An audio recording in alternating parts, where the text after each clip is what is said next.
الله وبركاته. نحمده ونصلي على رسوله الكريم. أما بعد، قال الله تبارك وتعالى في كلامه المجيد والفرقان الحميد: أعوذ بالله من الشيطان الرجيم. بسم الله الرحمن الرحيم.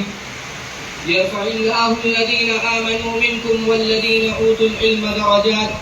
صدق الله العظيم. حضرات گرامی، یہ بات کسی سے پوشیدہ نہیں ہے کہ علم اور مطالعہ کبھی امت مسلمہ کا شعار تھا جو رفتہ رفتہ اڑتا ہی جا رہا ہے. جو قوم دنیا کے لیے رہنما تھی، آج وہی ناخواندگی کے عمیق دریا کی غوطہ زن ہے.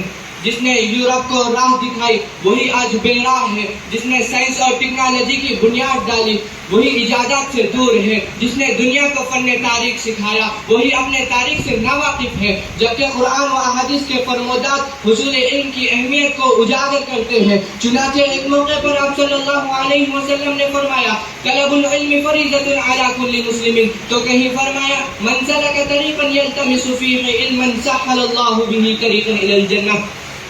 تو کہیں خداوند قدوس نے یرفع اللہ الذین آمنوا منکم والذین اوتوا العلم درجات کہہ کر علم والوں کے درجات کو بلند کیا. تو کہیں زبان رسالت صلی اللہ علیہ وسلم نے من خرج فی طلب العلم فہو فی سبیل اللہ کہہ کر طالب علم کو مجاہد فی سبیل اللہ کے برابر قرار دیا.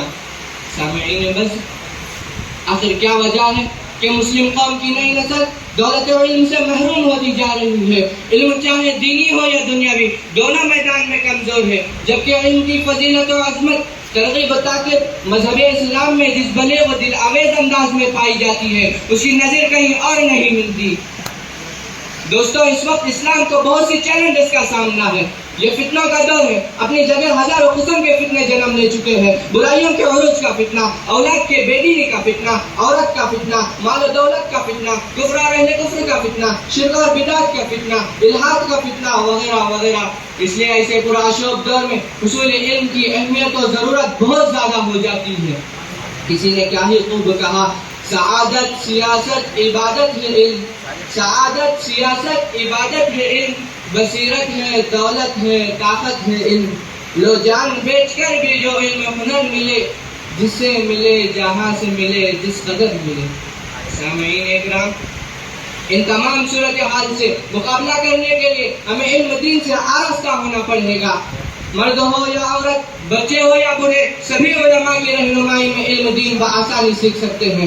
ہمارا دین نہایت ہی آسان ہے جس کو اللہ رب العزت نے کئی مقامات پر واضح کیا. اس پر یقین کرنے کی سخت ضرورت ہے. قرآن کو فہم و تدبر سے جاننے کی ضرورت ہے تاکہ ہم دین پر صحیح سے عمل کر سکیں اور اسلام اور مسلمانوں کے سامنے جو چیلنجز ہیں ان کا دندہ شکن جواب دے سکیں. سامعین کرام، یہ علم ہی تو ہے جو نبی کریم صلی اللہ علیہ وسلم نے عرب جیسی جاہل مطلق قوم کو زمین کے تہ خانوں سے نکال کر فرق الافلاق پر پہنچا دیا. علم وہ ہے جو اللہ ہم سے چاہتے ہیں اور وہ علم صرف نبی پاک صلی اللہ علیہ وسلم کے طریقے پر ہے. علم نام ہے ربوبیت کا، شریعت کا، سنت نبوی صلی اللہ علیہ وسلم کا. جو اس کے سوا ہے سب فنون ہے، فنون ہے، فنون ہے. عزیز دوستو، اب سوال یہ ہے کہ ہم اس علم کو حاصل کر کے کیا کریں؟ تو سنیے، علماء کی ذمہ داری ہے کہ ہم اس علم کو سیکھ کر محدود نہ ہوں بلکہ امت کے ایک ایک فرد تک اللہ کے دین کو پہنچائے. مکاتب و تعلیم بالغان کا نظام چلائے. دروس و عقائد کے نام پر کلاسز کا آغاز کرے. فرقہ ضالہ اور فرقہ باطلہ کا بھرپور تعاقب کرے. والدین کو اس بات پر آمادہ کرے کہ وہ اولاد کی دنیا سے زیادہ دینی تربیت کی فکر کرے.